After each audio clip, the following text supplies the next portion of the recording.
Alright, ladies and gentlemen, boys and girls, dogs and cats, my buddies, 74 Impala, LS swapped. I have an LM7, iron block, aluminum heads. I'm guessing it came out of a Tahoe or Suburban or whatever. Some knockoff China hooker headers. They fit between the frame rails. ITC billet, alternator, and power steering pump bracket.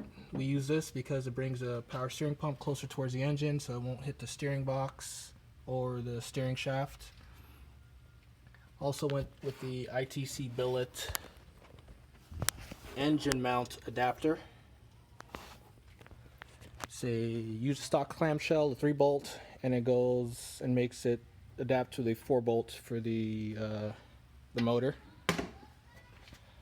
Using a upper radiator hose from a Tahoe, got it from the junkyard. Lower radiator hose from a Tahoe, got that from the junkyard. Reservoir from a Series 2 Land Rover Discovery, so that's from 2000 to 2004. The reason I use it because I have a LS swap 2003 Land Rover Discovery using a stock Land Rover transmission, and this worked out fine because this tees in to the forward heater core hose. Your steam port goes to the top, and the radiator overflow or whatever it's called goes to the bottom of the reservoir. Worked out in my Land Rover, didn't have to change anything, so I figured I'd go to junkyard, grab one.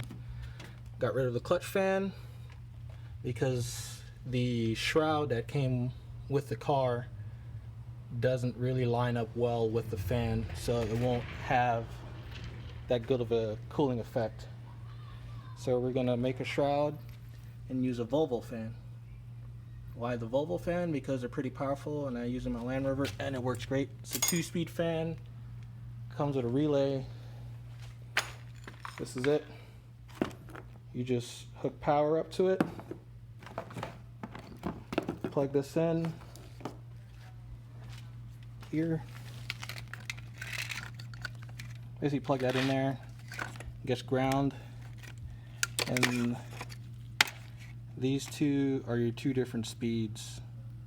You basically just ground this one or this one. I'm not sure if the harness does a positive signal for the fans or a negative signal. Well, these take negative. If they do positive signal out from the computer, I could just rewire a relay to change it to a negative signal, and then the fans will work. It is using a GM muscle car oil pan. It hangs a bit below the frame rail, but it was cheaper than getting a Holly pan. It does not touch a cross member. That's the one thing we were worried about. If you could see, there's plenty of space between the cross member and the oil pan. Transmission, turbo 350. There's the flex plate, and you can't see it, but there's a torque converter spacer thingy. Got that from Jegs, bolted up fine. You can kind of see the China knockoff hooker manifolds. They hug the engine pretty good. Ran an inline fuel pump here, grounded it to the chassis. There's a pre-filter in the pump itself, so got to run the wire up front. Initially, well, as of right now, this is the fuel line. It goes all the way over there and it comes down because we've got 20 feet of it. I did not know this car had a return style system because I'm not familiar with it. So, since I didn't know it had a return style system, I just deadheaded the return on the fuel rail with I believe it was a 5/16 rod. I doubled up the O-rings and I put two washers on top, and it doesn't leak. The harness is an eBay China knockoff harness. There's a guy on the Sloppy page that made a video about how they were wired kind of incorrectly, putting 12 volts to the 5 volt reference on the map sensor and 12 volts to the tach output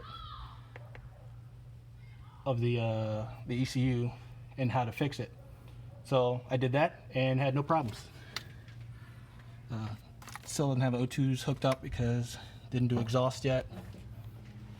It has a Summit Racing, I forgot the number, but I believe it's a Sloppy Stage 2 cam. I forgot the number. I think it's like an 8780 or something like that. Has pack 1219 springs in it, and starts up, runs, idles, all that jazz. I got the tune from LS Droid. That's what we use to flash the ECU. Gonna have to run an extension harness into the cab because I didn't want to cut a hole this big and feed everything. LS Droid we used. This is his, but I have my own.